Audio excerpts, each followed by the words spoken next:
الحمد لله رب العالمين والعاقبة للمتقين والصلاة والسلام على سيد الأنبياء والمرسلين وعلى آله وأصحابه الطيبين الطاهرين أما بعد فأعوذ بالله من الشيطان الرجيم بسم الله الرحمن الرحيم لقد كان لكم في رسول الله أسوة حسنة صدق الله العظيم غوث اعظم بمنی بے سرو ساما مددے قبلہ دی مددے کعبہ ایمان مددے انتظار کرم تست من عینی را اے خدا جو خدا بینو خدا دا مددے بگرداب بلا افتاد کشتی ضعیفانو شکستہ رات و پشتی بحق کے خواجہ عثمان ہارون مدد کن مدد کن مدد کن یا معین الدین چشتی۔ انتہائی احترام و عقیدت کے ساتھ اپنے اور ساری کائنات کے مرکز عقیدت انیس بے کساں چارہ ساز درد منداں ہم غریبوں کے غم گسار ہم فقیروں کی ثروت شہر یار ارم تاجدار حرم نوبہار شفاعت شب اسرا کے دولہا نوشے بزم جنت دانائے سبل مولائے کل ختم الرسل خسرو خوباں سیاح لامکاں وجہ کن فکاں در اللہ المکنون سر اللہ المخزون عالم ما کانا وما یکون آب و گل انبیاء جانو دل اصفیاء مطلع ہر سعادت مقطع ہر سیادت خلاصہ کائنات فخر موجودات حضور احمد مجتبی محمد مصطفیٰ ارواحنا فدا صلی اللہ تعالی علیہ وآلہ وصحبہ وبارک وسلم کی بارگاہ بے کس پناہ میں جس طریقے سے تناؤ بلند آواز سے میرے ساتھ مل کر پڑھیں الصلاۃ والسلام علیک یا رسول اللہ الصلاۃ والسلام علیک یا نبی اللہ الصلاۃ والسلام علیک یا حبیب اللہ وعلی آلک واصحابک یا نور اللہ صلی اللہ تعالی علیہ وسلم۔ زمین و زمان تمہارے لیے مکین و مکان تمہارے لیے چنین و چنا تمہارے لیے بنے دو جہاں تمہارے لیے دہن میں زباں تمہارے لیے بدن میں ہے جان تمہارے لیے ہم آئے یہاں تمہارے لیے اٹھے بھی وہاں تمہارے لیے جنا میں چمن چمن میں سمن سمن میں فبن فبن میں دلہن سزائیں مہن پہ ایسے منن یہ امن و اما تمہارے لیے اشارے سے چاند چیر دیا چھپے ہوئے خور کو پھیر لیا گئے ہوئے دن کو عصر کیا یہ تاب و تواں تمہارے لیے یہ مرحمتیں کہ کچی متیں نہ چھوڑی لتیں نہ اپنی گتیں قصور کرے اور ان سے بھرے قصور جنا تمہارے لیے صبا وہ چلے کہ باغ پھلے وہ پھول کھلے کہ دن ہو بھلے لوا کے تلے ثنا میں کھلے ہماری زباں تمہارے لیے۔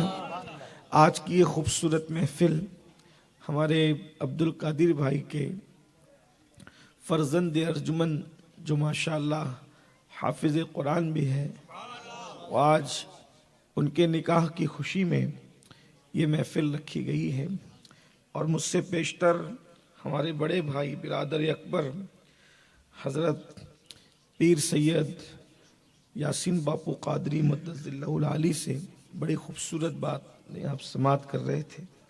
میرے دل میں خیال آ رہا تھا کہ یہی کہتے رہیں اور ہم سب سنتے رہیں۔ گفتگو وہ نہیں ہے کہ جسے ڈکشنری میں دیکھ کر سمجھنے کی ضرورت پڑے، گفتگو اسے کہتے ہیں جو دل سے نکلے اور دل میں اتر جائے۔ یہ دل کی گہرائیوں سے کہہ رہے تھے اور دل کا درد کہہ رہے تھے، اور بہت اچھی بات لگ رہی تھی۔ اللہ تعالیٰ مزید زور بیان عطا فرمائیں۔ اسے ماشاءاللہ اچھا بولتے بھی ہیں اور درد مند دل بھی رکھتے ہیں۔ اللہ تعالیٰ صحت و عافیت عطا فرمائیں۔ چونکہ تقریب نکاح ہے اور تھوڑی دیر اسی سے متعلق کچھ باتیں کرنی ہیں۔ ہمارے لیے سب سے بڑا مسئلہ یہ ہے کہ ہم دین سے دور ہیں، اس لیے ہر چیز کو اپنے دماغ سے سمجھتے ہیں، دین کا چشمہ لگا کر کے ہم اس کو نہیں دیکھتے۔ اگر کسی بھی چیز کو ہم مذہب کی اینک لگا کر، مذہب کا چشمہ لگا کر دیکھیں تو وہ چیز ہمیں بڑی خوبصورت نظر آتی ہے۔ اس کی وجہ یہ ہے کہ چشمے کا جو گلاس ہوتا ہے وہ جتنا خوبصورت ہوگا چیز اتنی خوبصورت نظر آئے گی۔ آج دنیا میں نفرتیں اس لیے ہیں کہ ہم نے مذہب کا چشمہ ہٹا دیا ہے۔ اگر ہم نے مذہب کے چشمے میں لوگوں کو دیکھا ہوتا تو ہم یوں کہتے نظر آتے، اب آدمی کچھ اور ہماری نظر میں ہے، جب سے سنا ہے یار لباس بشر میں ہے۔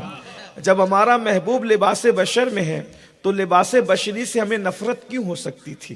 اسی طریقے سے کسی بھی چیز کو آپ دیکھیں، نکاح کو اگر آپ مذہب کے، اگر آپ نکاح کو دنیا کے تناظر میں دیکھتے ہیں تو نکاح کیا ہے؟ خرچیلے فنکشن کو نکاح کہتے ہیں، یہ دنیا ہے۔ اسی طریقے سے جس کے ستارے گردش میں آتے وہ نکاح کرتا ہے، یہ دنیاوی تصور ہے۔ اسی طریقے سے نکاح کرو تو ذمہ داریاں بڑھ جاتی ہے، نکاح کرو تو پالنا پڑتا ہے، نکاح کرو تو اتنی بندشیں ہیں، نکاح کرو تو یہ ہے، نکاح کرو تو وہ ہے۔ لیکن جب مذہب کے تصور میں مذہب کی اینک لگا کر ہم نکاح کو دیکھتے ہیں تو ہمیں یہ نظر آتا ہے کہ دنیا میں جو سب سے پہلا کام ہوا ہے عالم انسانیت کے لیے، اسی کو نکاح کہتے ہیں۔ ساری عبادتیں دنیا کے اندر ہے، نکاح جیسی عبادت جنت میں بھی موجود ہے۔ سارے رشتے زمین پر آ کر کے بنے ہیں، لیکن میاں بیوی کا رشتہ اللہ نے جنت میں بنایا ہے، یعنی یہ وہ رشتہ ہے جنت میں ہے۔ اور انشاءاللہ جب ساری جو وہ عبادتیں وغیرہ اللہ رب العزت اپنے حکم سے سمیٹ دے گا تو بھی نکاح جیسی عبادت باقی رہے گی۔ جنت میں نماز نہیں ہوگی، جنت میں جو ہے وہ روزہ نہیں ہوگا، لیکن جنت میں اللہ اپنے مومن بندوں کا مومنہ عورتوں کے ساتھ نکاح کروائے گا۔ خود اللہ کے رسول کا بھی نکاح ہوگا۔ جو حضور کی ازواج ہے وہ تو حضور کو ملے گی ہی ملے گی، لیکن سیدہ آسیہ بھی حضور کے ساتھ نکاح کی جائے گی۔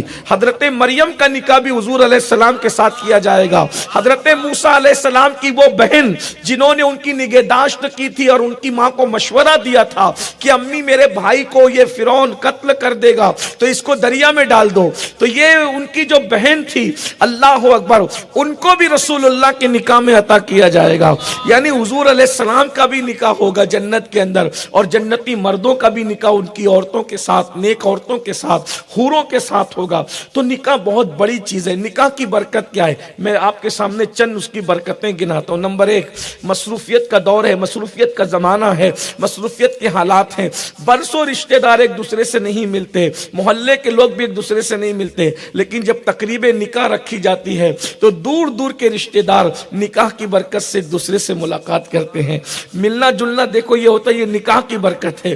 نمبر 2، نکاح کی دوسری برکت یہ، جس سے کوئی رشتہ نہیں ہوتا اس سے رشتے جڑ جاتے ہیں۔ مثال کے طور پر ایک اجنبی مرد اور ایک اجنبی عورت ایجاب و قبول کے بعد میاں بیوی بن جاتے ہیں، لیکن صرف وہ دونوں ہی میاں بیوی نہیں بنتے، اس کا باپ اور اس کا باپ دونوں سمدھی ہو جاتے ہیں۔ دیکھ رہے رشتہ جڑا کہ نہیں جڑا؟ اس کا بھائی اور اس کا بھائی، اس میں بھی رشتہ جڑ جاتا ہے۔ اس کی بہن اس میں بھی رشتہ جڑ جاتا ہے۔ اس کی ماں اس میں بھی رشتہ جڑ جاتا ہے۔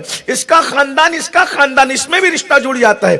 گویا کہ ایک جڑ رہا ہے دوسرے سے، لیکن دو خاندان آپس میں مل رہے ہیں۔ یہ نکاح ہے، لیکن نکاح کے اندر ہم نے بہت سے خرافات کیے ہیں۔ باپو نے جو کہہ دیا میں اس کو اب دہراؤں گا نہیں، اس لیے کہ ان کی زبان ہماری زبان سمجھ لے۔ انہوں نے جو فرمایا ان چیزوں سے بچنے کی کوشش کرو۔ لیکن آئیے ہم نکاح کرنے کے لیے جب نکلتے ہیں تو اپنے معیار کے مطابق ڈھونڈتے ہیں۔ ہمارے پاس معیار کیا ہے؟ ہر آدمی اپنی بیٹی کو لے کے بیٹھا ہوا ہے کہ میں اس کو اچھا رشتہ نہیں آتا حضرت، اور ہر آدمی اپنے بیٹے کو لے کے بیٹھا ہوا ہے اس کو اچھا رشتہ نہیں آتا حضرت۔ ایک بات بتاؤں، رشتے سب کو اچھے آتے ہیں، آپ کی نگاہ اچھی نہیں ہے، آپ کی سوچ اچھی نہیں ہے، آپ کی فکر اچھی نہیں ہے، آپ کے تصورات اچھے نہیں ہیں، آپ کے تخیلات اچھے نہیں ہیں. ہم دنیا دار ہیں، دنیا دار. دنیا ہمارے دلوں میں بسی ہوئی ہے. کون کہتا ہے رشتہ اچھا نہیں ہے؟ کس کا رشتہ آیا تھا؟ کسی بندر کا رشتہ آیا تھا، کسی کتے کا رشتہ آیا تھا، کسی کوے کا رشتہ آیا تھا، کسی چڑیے کا رشتہ آیا تھا؟ کہ نہیں، رشتہ انسان کا آیا تھا. تو کیا انسان کا رشتہ اچھا نہیں ہوتا؟ ہاں، کچھ رشتے واقعی اچھے نہیں ہوتے. لڑکا اگر شرابی ہے، اسلام کہتا ہے اس کو رشتہ مت دو، کیونکہ وہ نشہ کرتا ہے. نشہ کرنے والا کتنے ہی بڑے گھر کا ہو، اسے رشتہ مت دو. اللہ کے رسول علیہ السلام فرماتے ہیں وہ بیمار پڑ جائے اس کی عیادت کے لیے مت جاؤ. اللہ کے رسول علیہ السلام نے یہاں تک فرمایا عبرت کے لیے. میں حنفی ہونے کی وجہ سے کبائر کے مرتکب کے جنازے کو منع نہیں کر رہا ہوں، لیکن عبرت کے لیے جو یہ روایت ہے وہ پڑھ رہا ہوں. فرمایا کہ اس کو رشتہ مت دو، بیمار پڑ جائے عیادت مت کرو، قرضہ مانگے اس کو قرضہ مت دو، محفل میں اس کو عزت سے مت بٹھاؤ، مر جائے اس کے جنازے میں مت جاؤ، تاکہ لوگوں کی عبرت ہو. لیکن ایک بات میں کہوں، معذرت کے ساتھ برا مت ماننا، جہاں تک میری آواز پہنچ رہی ہے، اگر ہمیں پتہ ہے کہ یہ لڑکا شرابی ہے، ہم بیٹی دے دیتے ہیں اس لیے کہ وہ مالدار ہے. یعنی ہم پیسوں کے پجاری ہو گئے ہیں. اپنے ہاتھوں سے اپنی بیٹیوں کو ہم جہنم کے اندر ڈھکیل رہے ہیں، اور بعد میں وہ بیٹی پوری زندگی روتی ہے ماں باپ کے نام سے کہ مجھے کس کے حوالے کر دیا. دولت چاٹنے کی نہیں ہوتی، دولت کھانے کی نہیں ہوتی، دولت سے راحت نہیں ملتی، دل سے ملتے ہیں. اس لیے جب رشتے ڈھونڈو تو شرافت بھی اس میں دیکھو. لیکن آج شراب، اگر جوئے کا دھندا ہے، اس سے محل بنا ہوا ہے، دے دیں گے بیٹی، اپنے ہاتھ سے اپنی بیٹی کو جہنم میں پھینک رہے ہیں. لیکن اگر کوئی حمال شریف ہے، اس کو کوئی بیٹی نہیں دے گا. کیوں؟ وہ تو حمال ہے نا، وہ مزدور ہے نا. یعنی ہمارے پاس معیار دولت ہے. میں آپ سے کہتا ہوں یہ ذہن سے نکال دو. میرے پاس کئی لوگ آتے ہیں، حضرت تعویذ دو، حالانکہ میں تعویذ والا آدمی نہیں ہوں، لیکن پھر بھی لوگ کہتے ہیں حضرت تعویذ دو، بچی کو رشتہ نہیں آتا. غریبوں کے گھر میں جاؤ، بچی کو رشتہ نہیں آتا. مالداروں کے گھر میں جاؤ. میں کہا بھائی رشتے آتے ہیں، تم لوگ اس پہ توجہ نہیں کرتے. معیار بدلا ہے. سب کو مالدار چاہیے، سب کو خوبصورتی چاہیے. جس دن دماغ سے یہ خبط نکال دو گے، رشتے بہت ہیں دنیا میں، لیکن رسول اللہ کے معیار کے مطابق دیکھو گے تو بہت رشتے ہیں. اللہ کے رسول صلی اللہ علیہ وآلہ وسلم نے اپنی سب سے چہیتی لگتے جگر کا نکاح جس کے ساتھ کیا تھا، یہ بات میں پوری دنیا میں ڈنکے کی چوٹ پر کہتا ہوں اور پورے فخر کے ساتھ کہتا ہوں کہ اس کے ساتھ رشتہ کیا تھا جس کا خود کا مکان بھی نہیں تھا، اور جس دن نکاح کیا تھا اس دن مہر دینے کے لیے پیسے بھی نہیں تھے.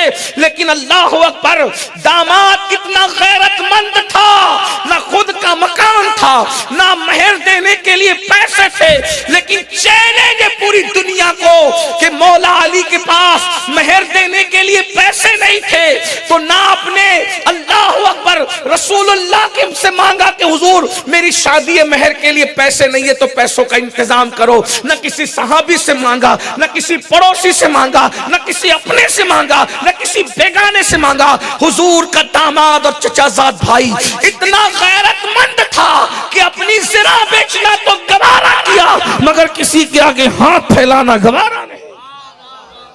مولا کائنات بتا رہے داماد ایسا ہونا چاہیے. زرہ بیچنے والا تو ہو، گھر کی چیز بیچ کر تو مہر دے، مگر بھیک مانگ کر مہر نہ دے. اور ہم بھکاریوں کو بیٹی دیتے ہیں. آپ کے داماد لوگ بھکاری ہے، اللہ ماشاءاللہ کا مطلب ہوتا ہے چند لوگوں کو چھوڑ کر سمجھانے کے لیے. ٹھیک، بھکاری ہیں، بھکاریوں کو بیٹی دیتے. جو پہلے رشتہ طے کرنے بیٹھتے تو پوچھتے ہیں کہ منگنی پہ کیا دو گے، تو مانگنے والا تو بھکاری ہوتا. مجھے حیرت ہے بھکاریوں کو بیٹی دینے میں شرم نہیں آتی اور محنت کشوں کو بیٹی دینے میں شرم آتی ہے. کوئی کتنا بھی کروڑ پتی ہو، اگر وہ یہ کہے کہ منگنی پہ سونے کی انگوٹھی دو تو وہ کروڑ پتی نہیں، میری نظر وہ بھکاری ہے. کیونکہ جو بھیک مانگے اسی کو تو بھکاری کہتے ہیں. بس فرق اتنا ہو گیا، جو نچلے درجے کے بھکاری ہے وہ 10 روپے کی نوٹ مانگتے ہیں، اور یہ بڑے بھکاری ہیں جو منگنی پہ سونے کی انگوٹھی مانگتے ہیں، شادیوں میں کاریں مانگتے ہیں، جہیز میں. بھکاری تو یہ بھی ہے، بھکاری تو وہ بھی ہے. کوئی چھوٹی چیز مانگے یا بڑی چیز مانگے، بلکہ یوں کہہ دوں جو چھوٹی چیز مانگے وہ چھوٹا بھکاری ہے، جو بڑی چیز مانگے وہ بڑا بھکاری ہے. بھکاریوں کو دے رہے ہو بیٹیاں، بھکاریوں کو. اللہ کے رسول نے جس کا خود کا گھر نہیں تھا اس کو بیٹی دی، بھکاری کو نہیں دی. بلکہ ایک جملہ سن لیں، بھکاری کو نہیں دی بلکہ داتا کو دی. اور ایسا داتا ہے جو دنیا میں آنے سے پہلے ولایت بانٹتا ہے. جو خیرات میں ولایت دے دے وہ حضور کا داماد ہے. غور تو فرمائیں، معیار بدلو. میں جانتا ہوں کہ یہاں بیٹھے ہوئے لوگ جو ہے وہ شادی کے حساب سے بہت بڑی تعداد میں نہیں ہے، لیکن میرا اللہ اگر چاہے گا تو میری اس آواز کو وہ پوری دنیا میں پہنچا دے گا. جہاں ضرورت میں مشورہ دینا چاہتا ہوں، اپنی بیٹی کے لیے معیار کیا ہونا چاہیے؟ معیار دو ہو، بس دو. نمبر ایک، وہ ایمان والا ہو، ایمان والا ہو، دیندار ہو. اور نمبر دو، اتنا کما لیتا ہو کہ آپ کی بیٹی کو روٹی کھلا سکے اور عزت کے ساتھ اپنے گھر میں رکھ سکے. بس یہی اپنا معیار ہے. آپ دے کر تو دیکھو، کسی دیندار کا سلیکشن کر کے دیکھو. ابھی باپو نے کہا نا امیری غریبی لگی ہوئی. میں ابھی اگر وقت رہے گا، میرے پاس 1.25 گھنٹے کا ٹائم تھا جس میں سے 15 منٹ گزر گئے، گھنٹہ ور بچا ہوا ہے.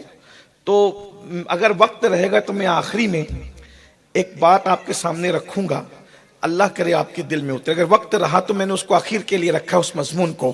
آپ کو لطف بھی آئے گا اور آپ کو سمجھ بھی سکیں گے. تو میری گزارش یہ ہے، شرابی کو بیٹی نہ دو، جوا کھیلنے والے کو بیٹی نہ دو. خوبصورت بیٹیاں ہماری پریشان ہیں، رات رات بھر شوہر گھر نہیں آتا، شراب کے نشے میں پڑا رہتا ہے. دولت تو ہے، سکون نہیں ہے. دولت ہم نے دولت دے، بھائی دولت مت دیکھو. میں آپ سے پوچھتا ہوں، آپ نکاح بیٹی کا اس کے شوہر کے ساتھ کر رہے ہیں یا دولت کے ساتھ کر رہے ہیں؟ کس کے ساتھ کر رہے ہیں؟ اگر آپ شوہر کے ساتھ کر رہے ہیں تو آپ کو پھر دولت نہیں دیکھنا چاہیے. اور ایک بات میں آپ کو بتاؤں، یہ میری بات نہیں، اللہ کے رسول کا فرمان ہے. آقا فرماتے ہیں جو صرف دولت دیکھ کر کے نکاح کرے اللہ اس پر غربت مسلط کرے گا. غریبی کے لیے تیار ہو جاؤ، مفلسی کے لیے تیار ہو جاؤ جو دولت کے پجاری ہے. دولت، اور میرے نبی نے فرمایا تمہارے منہ سے جو نکلی وہ بات ہو کے رہی. اس لیے آقا نے جب فرما دیا کہ جو صرف دولت دیکھ کر کے نکاح کرے گا اللہ اس پر غربت مسلط فرمائے گا. جو صرف سفید چمڑی اور حسن دیکھ کر کے نکاح کرے گا اللہ تبارک و تعالی جو ہے وہ اس کو بھی جو ہے امتحان اور آزمائش میں مبتلا فرما دے گا. جو صرف حسب اور نسب دیکھ کر مبتلا کو جو نکاح کرے گا اللہ اس کو بھی دنات میں گرفتار فرما دے گا. اور جو دینداری دیکھ کر نکاح کرے گا آقا ارشاد فرماتے مفہوم حدیث ہے دنیا میں بھی اللہ اس کو برکت عطا کرے گا اور آخرت میں بھی اللہ اس کو برکت عطا کرے گا. یہ رسول اللہ کا فرمان. نکاح حضور کی سنت ہے، سب چلا رہے ہیں نکاح حضور کی سنت ہے. حضور کی نکاح حضور کی سنت ہے. سنت ہے کتنی، کہاں، کدھر ہے وہ سنت؟ کدھر ہے سنت؟ نکاح کی آغاز سے لے کر اینڈ تک سنت کہاں ہے؟ رق جگوں کی محفل میں تو جوا کھیلا جا رہا ہے، کہاں ہے سنت؟ رشتہ طے کرتے وقت جواری شرابی نہیں دیکھا جا رہا ہے، نمازی بے نمازی نہیں دیکھا جا رہا ہے، دیندار دنیا دار نہیں دیکھا جا رہا ہے. کہاں ہے سنت؟ حضور کی سنت ہے کہاں؟ 1 منٹ ہے بس، پورے نکاح میں سنت صرف 1 منٹ ہے بس. 1 منٹ کے لیے اسلام اور سنت ہمارے درمیان آتی ہے پھر چلا جاتا ہے. وہ یہ ہے، وہ بھی مجبور ہے، پتہ نہیں کہ اگر ایسا نہیں کریں گے تو نکاح ہی نہیں ہوگا. قاضی کو بلاتے ہیں، ایجاب و قبول کراتے ہیں، وہ خطبہ بس وہ 1-2 منٹ جتنا ہے بس اتنا ہی، اس میں بھی کوئی خطبہ سنتا نہیں ہے، نہیں سنتے خطبہ. کوئی آئس کریم کھا رہا ہے، کوئی بات چیت کر رہا ہے، کوئی ہنسی. کچھ تو اتنے مغرور آتے ہیں اللہ اکبر کہ ان کے خطبہ ہو رہا ہوتا ہو تو وہ منہ میں منہ کسی کے ڈال کے بات کر رہے ہوتے ہیں. وہ خطبے کی طرف توجہ. یاد رکھنا خدا کے ذکر سے تکبر کرنے والوں، میرے اللہ کی شان یہ ہے کہ جب وہ کسی پر نگاہ غیرت ڈالتا ہے تو اس کو نشان عبرت بنا دیتا ہے. خدا کے ذکر سے تکبر کرتے ہیں لوگ. مولوی سے خطبہ کیا سنیں گے؟ مولوی کو نہ دیکھو، اللہ کے ذکر کو دیکھو. اور مولوی کوئی چھوٹا موٹا آدمی ہے، مولوی کا مطلب ہوتا ہے اللہ والا. جو اللہ والا ہے اس سے اللہ کا ذکر سننے میں تمہیں شرم آتی نہیں. جس وقت خطبہ ہو رہا ہو سب ایک اٹینشن ہو جائے، چاہے خطبہ جمعہ ہو، چاہے خطبہ نکاح ہو، چاہے خطبہ عیدین ہو، کوئی خطبہ ہو اس کو توجہ کے ساتھ سنو. دین کہیں نظر نہیں آتا. تو میں آپ کے سامنے یہ بات رکھنا چاہتا ہوں کہ سب مسلمان دولت، حسب اور نسب اور جو ہے وہ خوبصورتی کو پرائرٹی دینے کی بجائے دینداری کو پرائرٹی. بلکہ دین تو یہاں تک کہتا اگر کوئی کالی کلوٹی لڑکی بھی ہو اس کو بھی اپناؤ. یہ میں بہت بڑی بات کہہ رہا ہوں، اور یہ میں اپنی بات نہیں، حضور علیہ السلام کی بات کہہ رہا ہوں. متقی پرہیزگار لڑکی اگر ہو اور اس کا رنگ اچھا نہ ہو اس کو اپنا لو. یہ سوچ کر کہ اس کو کوئی نہیں اپنائے گا تو میں نے اپنا لینا ہے، اس کی آبرو بچا لینا ہے. آپ جانتے ہیں اللہ اس کی برکت قیامت تک آپ کی نسلوں کو عطا فرمائے. مجھے یہاں پر ایک بات یاد آ رہی ہے، میں آگے بڑھ رہا ہوں تیزی کے ساتھ. دنیا میں پہلا سید ہے ایسا جو نجیب الطرفین ہے. میری بات اگر نہیں سمجھ میں آئے تو تھوڑی سی مجھے اشارہ کرنا، میں اس کو اور واضح کروں گا. نجیب الطرفین سید اس کو کہتے ہیں کہ جس کی ماں امام حسن کی اولاد سے ہو اور باپ امام حسین کی اولاد سے ہو، یا باپ حسینی ہو ماں حسنی ہو. یعنی جہاں حسنی حسینی سید، ماں بھی سید باپ بھی سید، ایک حسنی اور ایک حسینی، یعنی جب دونوں سید ہو وہ بھی حسنی حسینی، تو جب دونوں سے جو بچہ پیدا ہوتا ہے اس کو نجیب الطرفین کہتے ہیں. یہ سیدوں کی سب سے اعلیٰ قسم ہے. یہ سیدوں کی سب سے، سارے سید قابل تعظیم ہے لیکن وہ سید جس کی ماں سید ہو لیکن حسنی یا حسینی ہو اور باپ یعنی دونوں الگ الگ، ایک امام حسن اور ایک امام حسین سے ہو، جب دونوں ملتے تو اس کو نجیب الطرفین کہتے ہیں. اور روئے زمین پر نجیب الطرفین سب سے پہلا سید جو ہے اس کو دنیا کہتی عبداللہ المحض. یہ پہلا سید ہے نجیب الطرفین جس کو عبداللہ المحض. محض کہنے کی وجہ یہی ہے کہ اللہ کا یہ وہ بندہ ہے جس نے حسنی حسینی نسب کو ایک ساتھ جمع کیا ہے. سوچو کتنی عزت ہوگی. ہم عام سادات کی اتنی عزت کرتے ہیں، تو یہ کون ہے عبداللہ المحض؟ عبداللہ المحض کے والد کا نام ہے حسن المثنی، اور ان کے والد کا نام ہے امام حسن، اور ان کے والد کا نام ہے سیدنا علی. اور ان کی جو امی عبداللہ المحض کی، ان کی امی کا نام ہے سیدہ سغرا، اور سغرا کے والد کا نام ہے امام حسین، اور ان کے والد کا نام ہے مولا علی. یعنی بی بی سغرا کے بیٹے اور امام حسن مثنی کے، یعنی یہ وہ سید ہیں اللہ اکبر کہ جن کے نانا امام حسین ہے اور جن کے دادا امام حسن ہے، اور ان کے نانا بھی اور دادا بھی مولا علی ہے. نانا بھی ہے اور دادا بھی ہے. ان کی نانی بھی سیدہ فاطمہ ہے اور دادی بھی سیدہ فاطمہ ہے. یہ ایسا نجیب الطرفین سید ہے. رسول اللہ نانا بھی ہے، رسول اللہ دادا بھی ہے. کیا وہ شہزادہ ہوگا؟ پہلا سید نجیب الطرفین. کتنے بڑے بڑے مدینہ منورہ کے لوگ اپنی بیٹیاں ان کو دینے تیار تھے. مالدار بھی تھے، عالم بھی تھے، نجیب الطرفین سید بھی تھے. کیا کوالٹی تھی. کسی امام کی کسی کی بیٹی سے نکاح نہیں کیا، ایک حبشیہ کنیز سے نکاح کیا. حبشیہ لوگوں نے کہا اتنی خوبصورت لوگ بیٹیاں دے رہے تھے بڑے بڑے خاندان کے، آپ نے نہیں کیا. ایک یہ حبشیہ جو کالے رنگ کی ہے، موٹے ہونٹ ہے، بڑے دانت ہیں. فرمایا یہ موٹے ہونٹ اور بڑے دانتوں کو تو قبر کی مٹی بننا ہے، اس سے ہمیں کیا لینا. اصل بات یہ ہے کہ میں نے دیکھا کہ خوبصورت اور بڑے گھرانوں کی بیٹیاں اس حبشیہ کی طرح متقی نہیں تھی، تو میں نے رنگ پر تقوی کو ترجیح دیا. کیونکہ میرے گھر میں جو بیٹا پیدا ہو وہ مجھے خوبصورت نہیں چاہیے، مجھے خوب سیرت چاہیے. خوبصورت ماں خوبصورت بیٹے کو جنم دے یہ ضروری نہیں ہے، لیکن نیک ماں متقی بیٹے کو جنم دے گی. تو مجھے سفید چمڑی کی اولاد کی ضرورت نہیں ہے، مجھے تو متقی چمکتے ہوئے دل والی اولاد کی ضرورت ہے.